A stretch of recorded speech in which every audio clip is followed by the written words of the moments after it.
제가 10년쯤 전에 뉴스 기사를 보다가 너무너무 감동적인 내용을 읽은 적이 있습니다.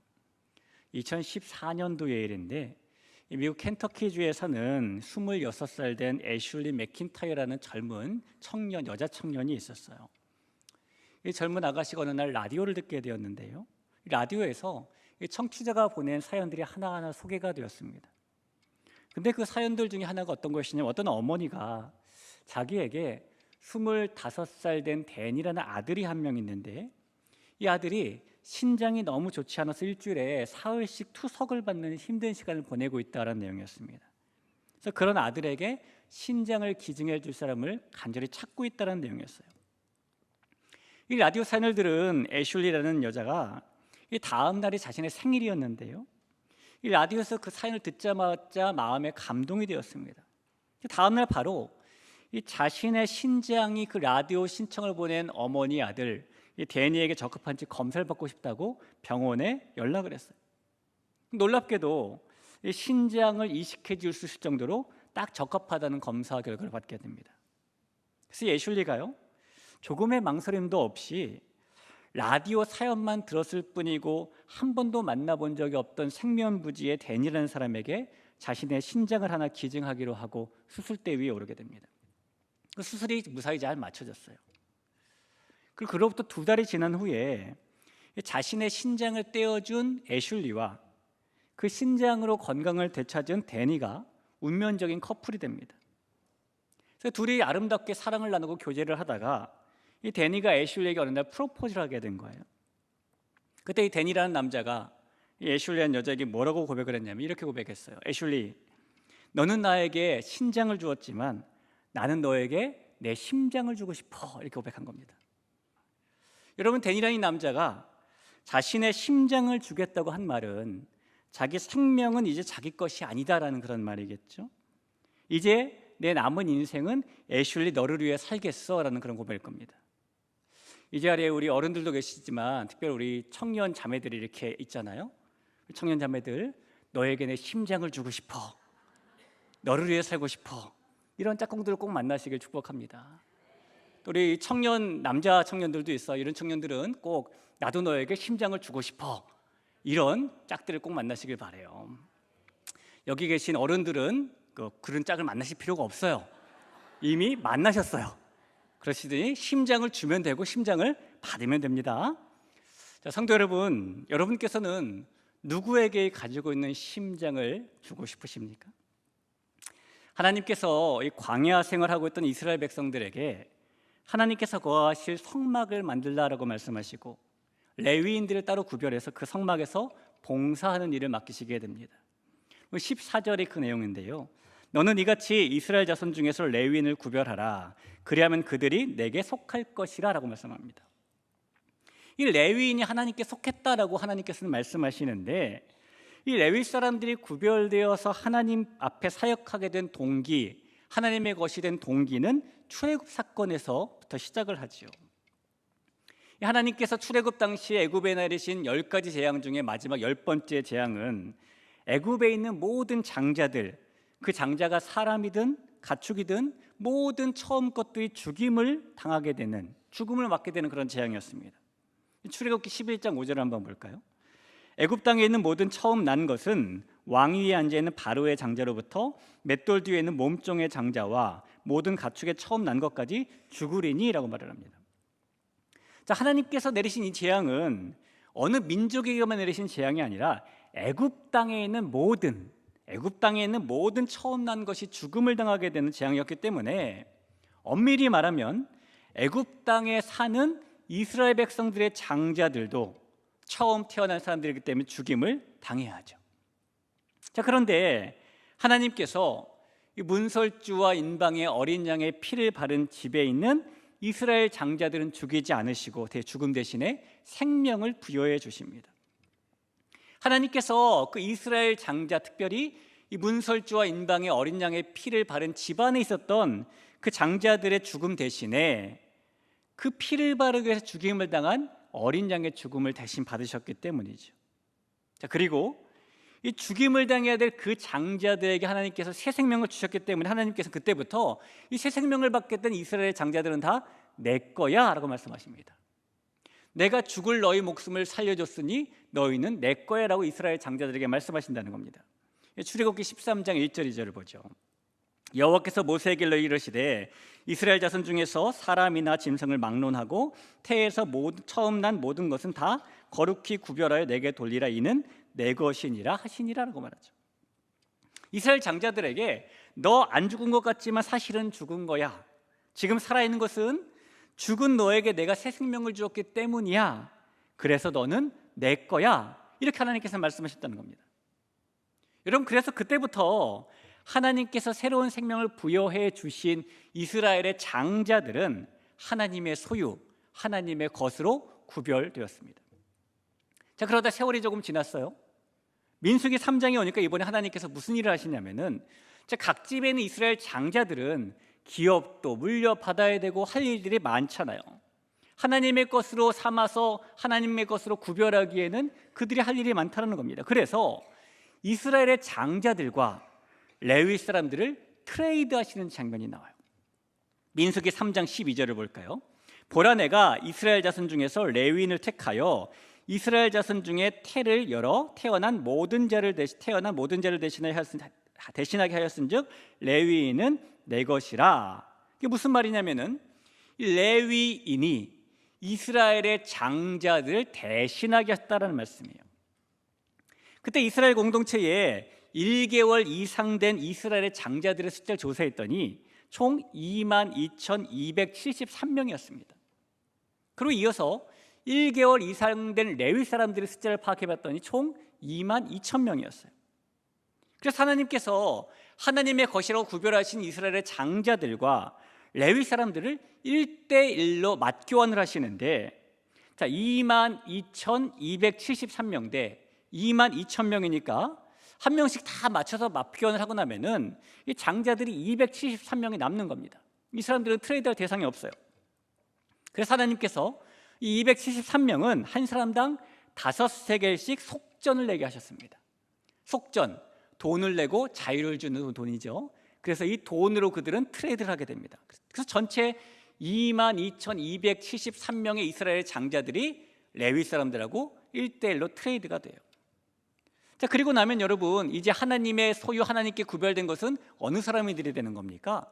여전히 이스라엘의 장자들이 하나님의 소유고 하나님께 구별된 사람들이 되는 것인가요? 아니면 트레이드가 끝났으니 레위 사람들이 하나님의 소유가 되고 하나님께 구별된 사람들이 되는 것인가요? 당연히 레위 사람들이 되는 것이죠. 자, 그때부터 레위 사람들이 하나님의 소유가 되고 하나님께 구별된 족속이 되는 거예요. 그리고 그때부터 레위 사람들이 하나님의 것으로 구별되어서 하나님 앞에 사역하게 되는 것입니다. 그것이 오늘 우리가 읽은 민수기, 이 성경에 있는 말씀이에요. 자, 그런데 여러분, 이 일이 이 과거 광야에서 이스라엘의 장자들과 레위인 사이에서만 일어난 일이 아니라 오늘 살고 있는 우리에게도 동일하게 일어난 일입니다. 하나님께서 레위인을 소유로 삼으시기 위해 행하신 트레이드가 우리에게도 동일하게 일어났어요. 자, 어떻게 트레이드 하시냐면 하나님께서는 예수님과 우리를 트레이드 하신 것이죠. 우리가 알다시피 우리는 죄로 인해서 죽어야 될 사람들입니다. 그런데 하나님께서는 우리의 죽음 대신에 어린 양이신 예수님의 죽음을 대신 받으시죠. 그리고 하나님께서 우리의 죽음과 예수님의 죽음을 맞교환하신 후에 예수님께서 지니고 계셨던 생명을 우리에게 주셨습니다. 에베소서 2장 1절에 보니까 허물과 죄로 죽었던 너희를 살리셨도다라고 말하죠. 죽을 너희들이 아니라 이미 죽었던 너희를 살리셨도다라고 트레이드했다고 말씀하시는 겁니다. 자, 그렇다면 여러분, 저와 여러분에 대한 소유권은 이제부터 누구에게 있게 되는 것인가요? 예수님의 죽음과 우리의 죽음을 맞교환해서 우리에게 새 생명을 주셨으니 이스라엘 장자들에게 새 생명을 주시고 그들과 레위 사람들을 트레이드한 것처럼 우리의 소유권은 이제 하나님에게 있는 것입니다. 그러니까 우리가 하나님의 것이 되었다는 거예요. 하나님께서 예수님의 생명과 우리의 생명을 바꾸셨기 때문에 이스라엘 장자들에게, 레위인에게 동일하게 말씀하셨던 것처럼 우리에게 이렇게 말씀하실 수 있는 것입니다. 넌 이제부터 내 거야 이렇게 말씀하실 수 있는 것이죠. 우리 사랑하는 성도 여러분, 저와 여러분에 대한 소유권은 하나님께 있음을 믿으시기를 바랍니다. 그리고 우리의 소유권이 하나님에게 있다면, 그래도 믿는다면 그 믿음대로 우리가 살아야 되겠죠. 여러분, 무엇인가를 소유한다는 것은 어떤 의미가 있는 것인가요? 자, 여러분께서 무엇인가를 소유한 것이 있으실 것입니다. 이 소유했다는 것은 무슨 의미가 있는 것이냐면은 내 거야라는 의미도 있지만 그것을 책임진다는 의미도 있는 걸 것입니다. 하나님께서 단순히 넌 내 거야라고 울타리만 쳐놓기 위해서 우리의 소유권 주장하시는 것이 아니라 우리를 책임지시기 위해서 우리에 대한 소유권을 주장하시는 거예요.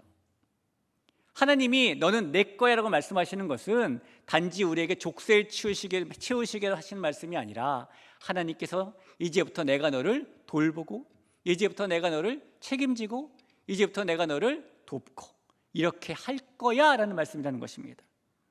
저와 여러분이 하나님 앞에 트레이드를 통해서 그런 존재가 됐다는 사실을 믿고 살아가시길 주님의 이름으로 축원합니다. 자, 하나님 입장에서는 그렇게 우리를 돌보고 책임지세요. 자, 그럼 우리 입장에서는 우리는 어떻게 해야 될까요? 소유권이 하나님께 있다고 믿는 사람들은 어떤 태도와 어떤 삶의 모습을 보여야 되는가도 중요하겠지요.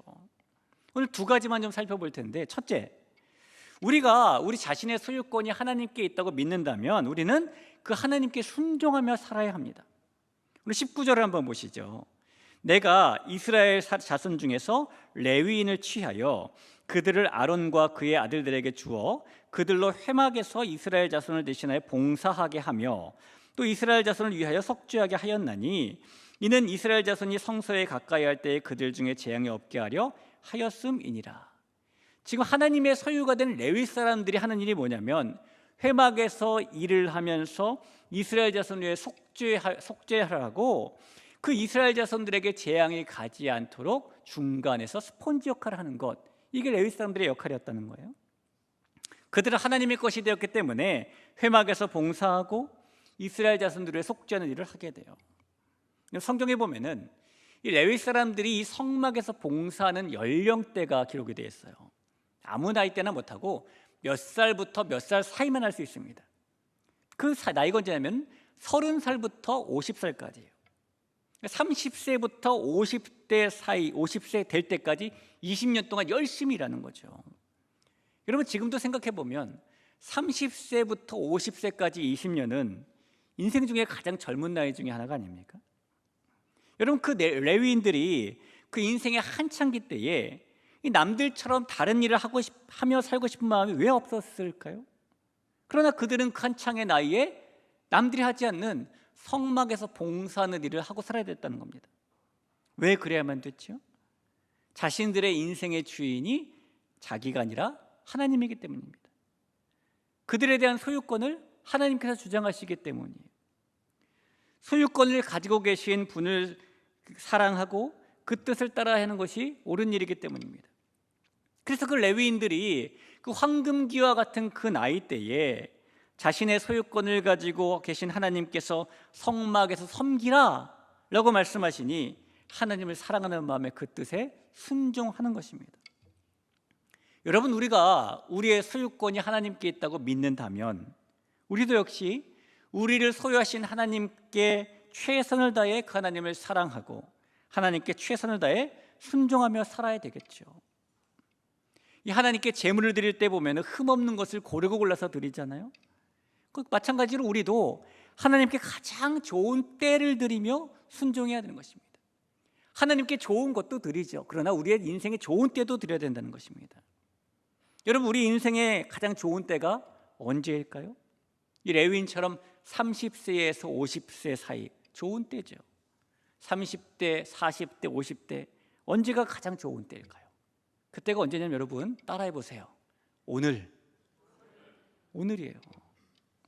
그런 말씀 많이 들어보셨죠? 오늘이 우리 인생의 가장 젊은 날이다. 맞는 말인 것 같아요. 내일보다는 오늘이 젊어요. 그렇다면 하나님께 드릴 수 있는 가장 좋은 때는 내일보다는 오늘이에요. 그래서 하나님을 사랑하고 하나님께 순종하는 일은 내일 하면 되는 일이 아니라 오늘 해야 되는 일인 겁니다.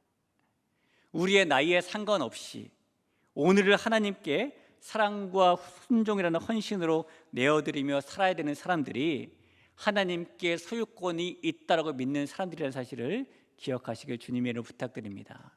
또 하나님의 소유가 된 저나 여러분이나 우리 인생의 가장 좋은 오늘이라는 때를 하나님께 순종하며 살 수 있기를 간절히 부탁합니다.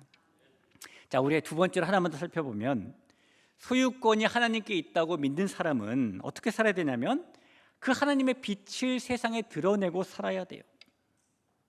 우리가 오늘 이 민수기 8장을 읽었잖아요. 이 8장의 시작 부분이 2절과 3절에 보니까 이 성막에 놓는 등잔불을 비추는 방향에 대한 말씀이 나와요. 자, 민수기 8장 2절 3절을 보죠. 아론에게 말하여 이르라, 등불을 켤 때에는 7 등잔을 등잔대 앞으로 비추게 할지니라 하시매, 아론이 그리하여 등불을 등잔대 앞으로 비추도록 켰으니 여호와께서 모세에게 명령하신 것 같았더라라는 말씀입니다. 그리고 이어지는 5절부터 레위인에 대한 말씀을 시작하고 계시는 겁니다. 자, 하나님께서 성막 안에 있는 등잔불의 위치에 대해서 말씀해 주시고 이어서 레위인에 대한 말씀을 이어가신다는 것은 이게 아무 상관과 맥락 없는 이야기가 아니에요. 하나님께서 등잔불의 빛이 잘 비치도록 방향을 일러주시고, 그리고 나서 하나님의 소유인 레위에 대한 언급을 레위인에 대한 위치, 그 진에서의 위치에 그들의 사명에 대한 언급을 하시는 것은 이 등잔불이 그 빛으로 온 성막을 가장 밝게 비치는 것처럼 레위 사람들이 이스라엘 모든 백성들과 나아가서는 온 세상을 가장 밝게 비치는 빛이 되어야 된다는 사실을 우리에게 알려주고 있는 것입니다. 하나님께서는 레위 사람들을 하나님의 소유로 부르시고 레위 사람들이 하나님의 빛의 역할을 세상에서 이스라엘 백성들 안에서 감당하도록 그들을 세우셨다는 겁니다. 자, 여러분, 마찬가지로 하나님께서 우리를 하나님의 소유로 부르시고 하나님의 빛의 역할을 감당하도록 세우신 겁니다. 하나님께서는 지금은 우리가 온 세상을 밝히는 빛이 레위인 대신 되어야 되는 것이고 세상의 빛의 역할을 감당하며 살아야 된다고 말씀하시는 것이죠. 그것이 하나님께서 어린 양 예수 그리스도의 죽음을 받으시고 우리를 하나님의 소유로 삼으신 이유이기 때문이에요. 미국의 정치가였던 벤자민 프랭클에 대한 일화를 한 번쯤 다 들어보셨을 겁니다. 이 사람은 필라델피아에 살았는데요, 필라델피아 그 동네에 정말 그 선한 일을 많이 하고 싶어 했어요. 그는 어느 날 이 집 바깥에다가 선반을 하나 만들고 아름답고 좋은 등불을 준비해서 그 위에 올려두었습니다. 그래서 동네 사람들이 벤자민 프랭클린을 굉장히 이상하게 생각합니다. 보통 등불은 집 안에 두는 것인데 집 밖에다 두는 것이 낭비처럼 보였기 때문이죠. 그렇게 한 주가 지나고 2주가 지나고 한 달이 지나자 이 동네 사람들이 무엇인가 깨닫게 되어요. 이 당시에는 전기가 많이 없었기 때문에 이 밤만 되면 거리가 칠흑같이 어두웠는데 유독 이 벤자민 프랭클린의 집 앞에 지나갈 때는 등불이 켜져 있기 때문에 이 밤에 그 앞을 지나가는 사람은 넘어지지도 않고 멀리서도 그 등불을 보고 방향도 알 수 있고 그렇게 된 거예요. 그래서 동네 사람들이 그때부터 이 벤자민 프랭클린을 따라 자기 집 앞에도 선반을 만들고 등불을 집 밖에다가 켜두기 시작했고 그 이후 밤이 되어도 길거리가 어둡지 않게 되었습니다. 이것이 오늘날 가로등의 시초예요. 여러분, 세상에 빛을 비추는 것은 그런 겁니다. 우리 한 사람 한 사람이 이 세상에 하나님의 빛을, 하나님을 사랑하는 모습을, 하나님께 순종하는 모습을 비추면 그 빛이 사방으로 퍼져나가는 것이죠. 여러분, 우리 자신의 소유권이 하나님께 있다고 믿는다면 이 세상의 영적 어둠을 밝혀주는 빛으로 살 수 있기를 간절히 축원합니다. 작은 한 사람부터 그냥 불을 켜면 되는 거예요. 그러면은 옆에 사람도 또 하나 켜면 2배로 밝아지는 것이고 또 하면 켜면 3배로 밝아지는 것이고 이것이 하나님께서 세상에 빛을 비치는 그 밝히는 원리예요. 저는 이 부분을 이 초등학교 다닐 때 자연 시간에 실험했던 꼬마 전구와 비슷하다고 생각을 합니다. 여러분도 아마 학교 다닐 때 한 번쯤은 해보셨을 거예요. 꼬마 전구라고 요만한 전구 있잖아요. 건전지 하나 사다가 전선 연결해가고 꼬마 전구에다 연결하면 불이 막 켜지는데 잘 보이지도 않아요. 이 불을 다 켜야 희미하게 보이죠. 그런데 그런 전구라도 2개, 3개, 10개, 20개, 100개가 모이면 밝을까요? 안 밝을까요? 밝아요. 성도가 빛으로 사는 것은 그런 겁니다. 우리 한 사람이 비춰지는 것이 작은 꼬마 전구처럼 연약한 빛을 내는 것처럼 보여도 우리가 함께 모여서 그 빛을 내기 시작하면은 하나님의 빛이 온 세상을 환하게 밝힐 수 있는 것이죠. 하나님께 나의 소유권이 있다고 믿는 사람은 그렇게 살아야 된다는 것입니다. 우리 성도 여러분, 저와 여러분에 대한 소유권은 분명히 하나님께 있어요. 어린 양 예수 그리스도의 대속의 죽음으로 우리를 하나님의 소유로 삼으셨기 때문입니다. 그리고 우리 자신이 하나님의 소유라는 것을 믿고 있다면 우리는 그 하나님께 순종하며 살아야 되고요, 우리가 하나님의 소유라는 것을 믿고 산다면 우리는 세상에서 이 등잔불의 역할을 하면서 어둠을 밝히고 살아야 되는 것입니다.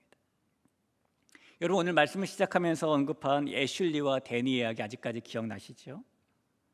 이 애슐리에게 신장을 기증받은 데니가 그녀를 향한 사랑에 푹 빠져버리고 그 애슐리에게 자신의 심장을 주겠다고 합니다. 여러분, 신장이 아니라 독생자 예수 그리스도를 받은 저와 여러분도, 하나님의 소유가 된 저와 여러분도 하나님을 향한 사랑에 푹 빠져서 하나님께 우리의 심장을, 우리의 생명을, 우리의 모든 인생을 드려야 되지 않겠습니까? 하나님께 그렇게 우리의 인생의 모든 것을 드리고 살아가는 하나님의 소유된 자가 우리 모두가 되시기를 주님의 이름으로 축원합니다.